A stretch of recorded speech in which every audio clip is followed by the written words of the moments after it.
Hello friends, నేను మీ గోదావరి అబ్బాయిని RR Godavari Telugu మన యూట్యూబ్ ఛానల్. ఫ్రెండ్స్, ఈరోజు మీకు 210 అడుగుల ఎత్తులో ఉన్న 2 భారీ గుడి గోపురాలు కలిగి 11 అంతస్తులతో నిర్మించబడిన అతి ప్రాచీనమైన గొల్లల మావిడాడ శ్రీ కోదండరామస్వామి వారి దేవాలయం. ఈ దేవాలయాన్ని చిన్న భద్రాద్రిగా కూడా పిలుస్తారండి. ఫ్రెండ్స్, ఈ దేవాలయం ఎక్కడ ఉంది, ఎలా వెళ్ళాలి అనే విషయాన్ని ఈ వీడియోలో చూద్దాం రండి. ఫ్రెండ్స్, మీరు నా వీడియోని లైక్ చేసి కామెంట్ చేసి సబ్స్క్రైబ్ చేయండి. Friends, please subscribe my YouTube channel RR Godavari Telugu. Friends, ఇప్పుడు నేను ఈ వీడియో 11వ అంతస్తు నుండి వీడియో తీయడం జరిగిందండి. మీరు కూడా 11వ అంతస్తు వరకు మీరు చూడాలి అనుకుంటే మనం స్వామివారి దర్శనం అయిన తర్వాత మనకి ఎంట్రన్స్లోనే టికెట్ కౌంటర్ అయితే ఉంటుందండి. మీరు 50 రూపాయలు పెట్టి టికెట్ తీసుకుంటే మనకు లోపల నుండి మెట్ల మార్గం ద్వారా 11వ అంతస్తు వరకు మనం చేరుకుని మనం దర్శనం చేసుకోవడానికి అయితే ఉంటుందండి. మీరు 11వ అంతస్తు నుండి చూస్తే కాకినాడ బీచ్ మొత్తం కనిపిస్తుందండి. ఇక్కడ దేవాలయం అయితే చాలా బాగుంటుందండి. ఫ్రెండ్స్, అంతేకాదు ఈ దేవాలయం మన భారతదేశంలోని ఆంధ్రప్రదేశ్ రాష్ట్రంలోని కాకినాడ జిల్లాలో గొల్లల మావిడాడలో ఉన్న ఈ ఒక హిందూ దేవాలయం అండి. ఈ ఆలయం యొక్క విష్ణువు యొక్క 7వ అవతారంగా చెబుతారండి. ఫ్రెండ్స్, ఒకసారి మీరు కూడా చూడండి శ్రీ కోదండరామస్వామి వారిని. ఫ్రెండ్స్, అంతేకాదండి ఈ దేవాలయం దగ్గరలో అంటే 1 కిలోమీటర్ల దూరంలో శ్రీ సూర్యనారాయణమూర్తి స్వామివారి అతి ప్రాచీనమైన దేవాలయం ఉన్నదండి. ఫ్రెండ్స్, ఇక్కడ స్వామివారు ఉషాఛాయ అనే దేవేరులతో కలిసి ఇక్కడ స్వామివారు సతీ సమేతంగా దర్శనమివ్వడం మరొక ప్రత్యేకతగా చెప్పవచ్చండి. ఫ్రెండ్స్, హిందువులందరూ తప్పకుండా తమ జీవిత కాలంలో ఒకసారైనా దర్శనం చేసుకోవాల్సిన అతి ప్రాచీనమైన గొల్లల మావిడాడ శ్రీ కోదండరామస్వామి వారి దేవాలయం అండి. ఫ్రెండ్స్, ఈ దేవాలయం మన భారతదేశంలోని ఆంధ్రప్రదేశ్ రాష్ట్రంలో కాకినాడ జిల్లాలో గొల్లల మావిడాడలో ఉన్న ఒక హిందూ దేవాలయం అండి. ఫ్రెండ్స్, ఈ ఆలయం యొక్క విష్ణువు యొక్క 7వ అవతారమైన శ్రీరాముడికి అంకితం చేయబడిందండి. ఫ్రెండ్స్, ఇప్పుడు నేను ఒక్కొక్క స్టెప్ ఎక్కుకుంటూ 11వ అంతస్తులో అయితే మీకు చూపించబోతున్నానండి. మనకు లోపల నుండి చిన్న మెట్ల ద్వారా 11వ అంతస్తుల వరకు మనం చేరుకోవచ్చు. ఫ్రెండ్స్, ఇది గోదావరికి ఉపనది అయిన తుల్యభాగ అంతర్వాహిని నది ఒడ్డున ఈ ఆలయం ఎంతో అందంగా తీర్చిదిద్దారండి. ఫ్రెండ్స్, ఈ ఆలయం దాని విశిష్టత వాస్తుశిల్పం అయితే చాలా అందంగా చెక్కబడి ఉన్నది. ఫ్రెండ్స్, 210 అడుగుల ఎత్తులో ఉన్న 2 భారీ గుడి గోపురాలు కలిగిన దేవాలయం అండి. ఈ ఆలయం గోపురం మీద అయితే రామాయణ మహాభారతం బొమ్మలు అయితే అందంగా చెక్కబడి ఉన్నాయి.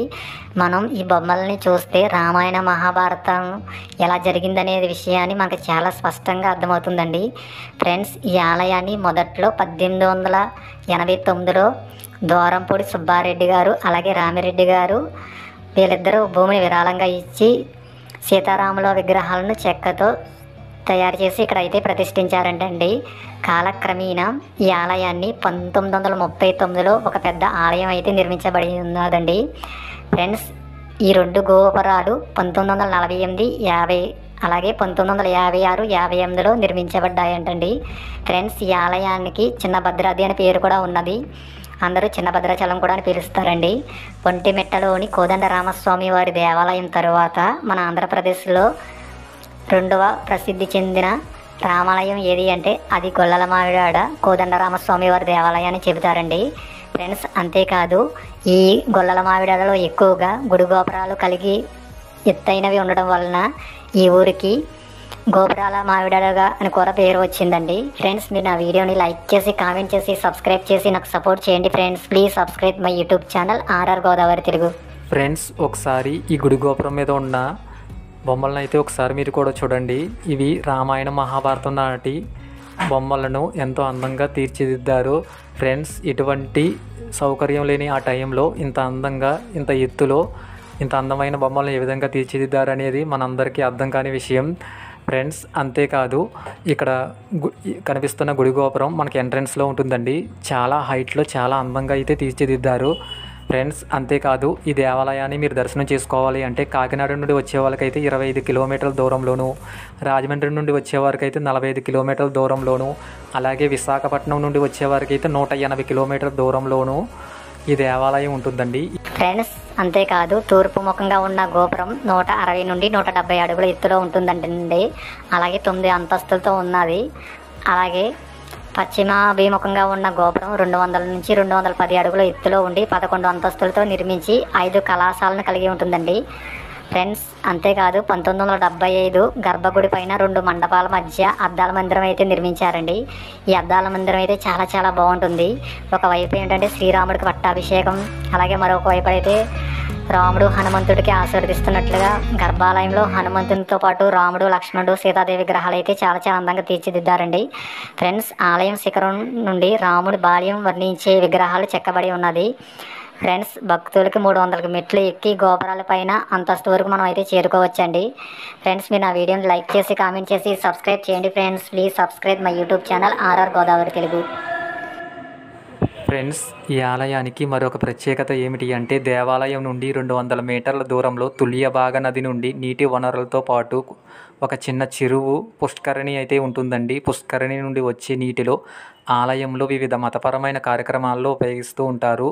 ఫ్రెండ్స్ గౌతమి నది తీరంలో కశ్యప మహర్షి ఆశీస్సులతో ప్రవహించే గోదావరి నది అంతర్వాహినిగా కలిగిన గ్రామం అండి ఈ గొల్లల మామిడాడ.